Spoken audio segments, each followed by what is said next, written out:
G'day, Tiny here from Offtap Brewing. Hot one today again. I think it's 33 degrees, 38 in Ipswich. So I'm out here sweating inside, the aircon's on, but I just wanted to get this video out of the way because Christmas is coming up and I'm going to get pretty busy. So they might get a bit sparse over Christmas. The holidays after Christmas might see a few more come through, but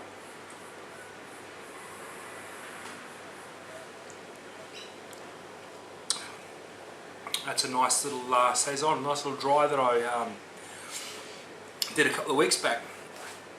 And one thing that I wanted to sort of mention to you guys, I know all you mash heads out there know this information, so if you're not interested in grain temperatures and mashing, switch off and go and watch someone else's video for sure. But if you want to stick around and hopefully you might be able to correct me on what I'm saying. But for those new people out there that want to step up from mini mashes and extracts and all that sort of stuff, and don't want to know how to create a thin beer, a thick beer, a high alcohol beer, a low alcohol beer, all that sort of stuff, well, it's a pretty simple process. Temperature, your mash temperature. This saison is designed as a really light dry, and it's that exactly. It's not truly carbonated yet, but I'm running out of beer, so I'm just drinking it.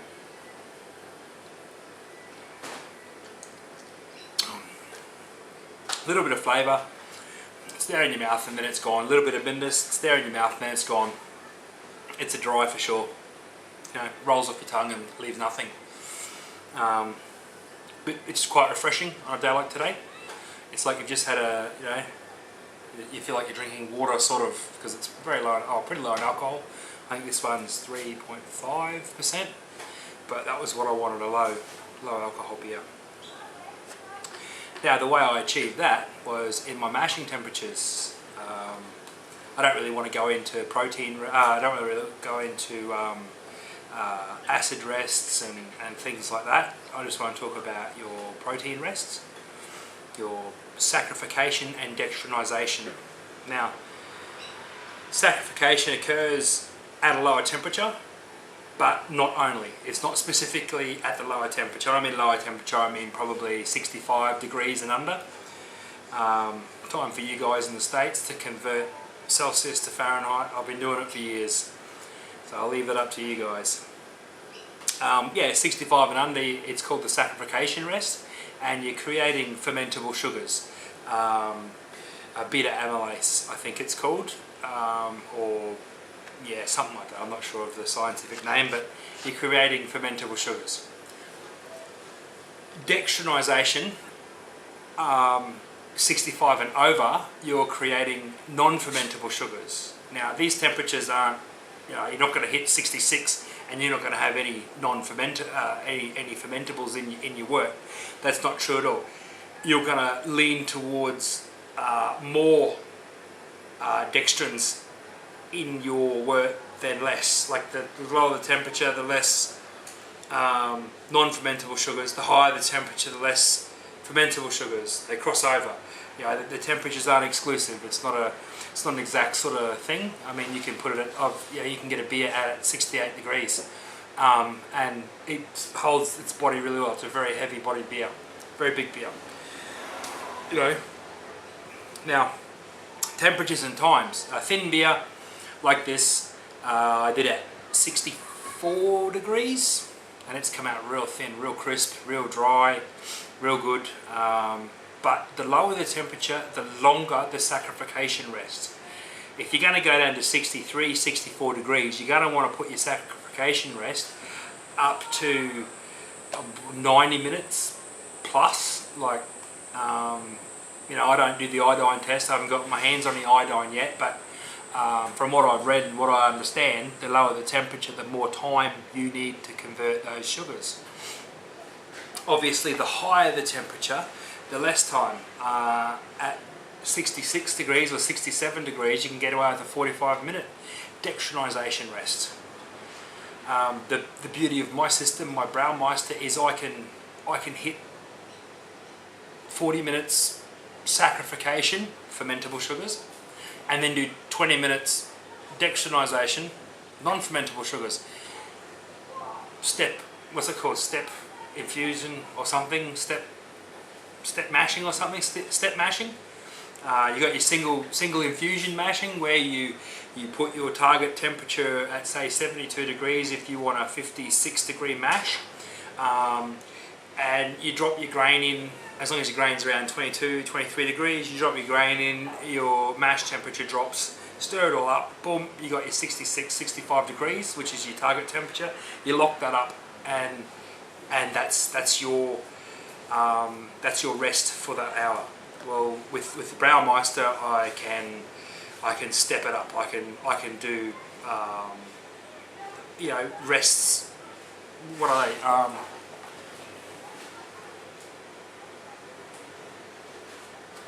I can do a protein rest, which helps to prepare the enzymes, helps to break down the proteins, I suppose, and that's a mash temperature of 51.7 plus or minus a degree either side for half an hour.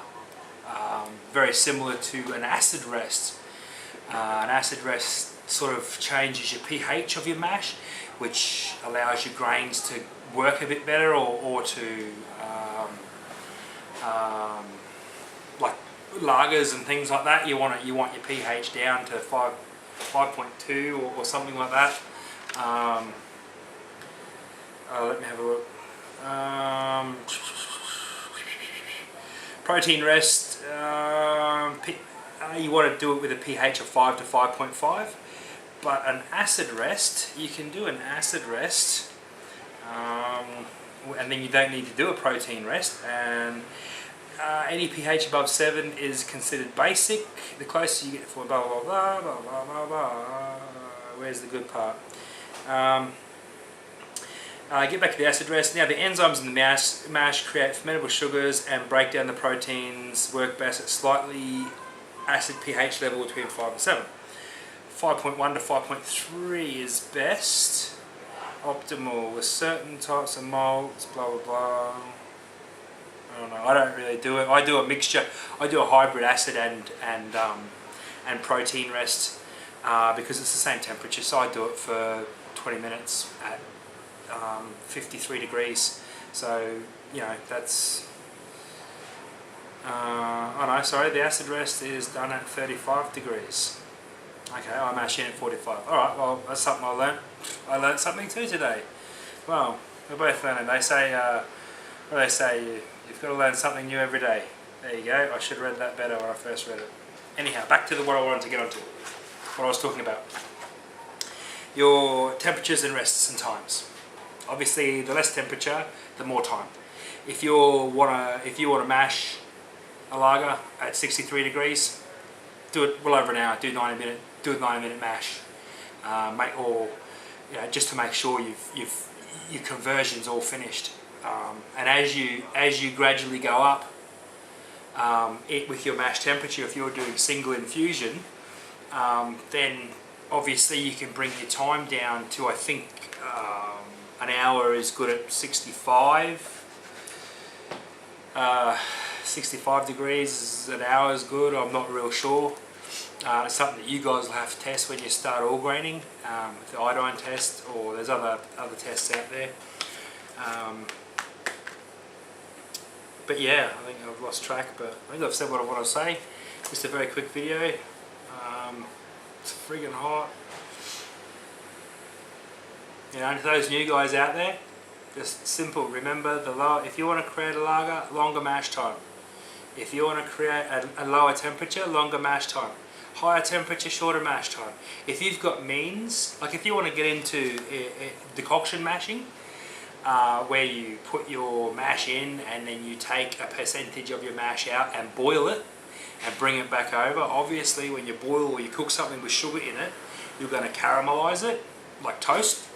When you cook toast, why does it go brown? because the sugar's caramelizing. That's why most things go brown. They've got sugar in it. It's caramelization.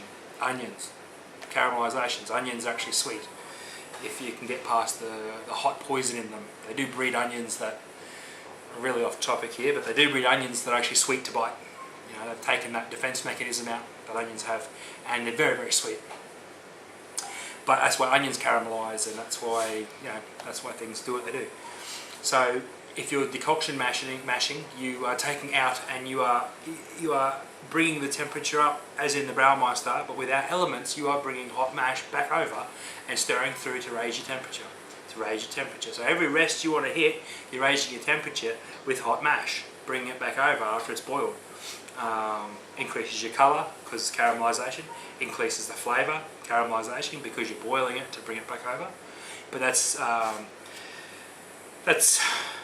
probably the old style, old way of doing it. Like probably one of the oldest ways of doing it. People didn't have thermometers; they just used to do it by rule of thumb. Put your thumb in it, you know. I think that's where that saying come around. The rule of thumb. You know, is it hot enough? Yeah. Nah, make it hotter. Yeah. You know. Yeah. So pretty advanced style of mashing. But for you guys out there just starting.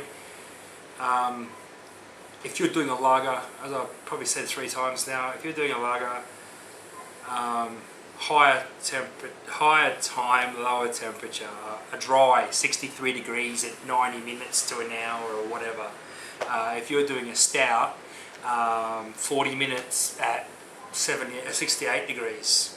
You know, and then obviously to get your alcohol volume up there, because your body's there in doing a stout at that temperature.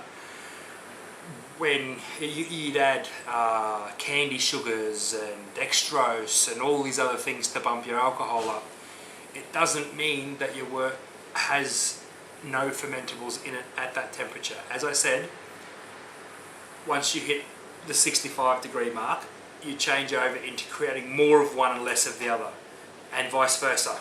So it's not, you don't just at 65 degrees stop creating fermentable sugars. Your saccharification rest is your high fermentable sugars. Your dextrinization rest is your full body beers, your dextrins, your non-fermentables. So yeah, just a quick video update. I'll post this. I'll render this one now and I'll post it, and it'll be my Homebrew Wednesday video, I suppose. So happy Homebrew Wednesday, guys out there. And again, thanks for all your support and feedback. You know, I'm getting to meet a lot of nice people from around the world. I'm humbled by, you know, the response I'm getting for this. I'm getting to see and know you guys on a more personal level. Getting to chat to you on Facebook, and by the way, look up my Facebook, Offtap Brewing. Too slack to post a link, but Offtap Brewing, man, tiny. Chat to me there, you know. But yeah, it's just amazing. It's like a really great little community, and I wish everyone in the community a Merry Christmas. I don't know if I'll get any other videos up, but I hope you guys and your family have a great weekend, safe time. Remember why we have Christmas. Remember, beer will make a good Christmas.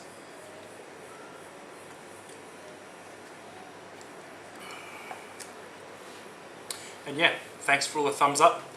Thanks for all the comments. Thanks for all the subscriptions. And thanks for the aircon inside. I'm about to go in there, pour another one of those beers and go and get out of my work clubber. Oof, so hot, man. Terrible. Alright guys, have a good Christmas. G'day, Tiny here. Just sitting here watching over the video, just about to put it on, render it and start uploading it. Go on, yeah, this one just before this one. I can't understand why I was outside doing it. The aircon's on in here, set to 27 degrees, and it's beautiful. Stop sweating. The beer's even staying reasonably cold. They're not staying full, but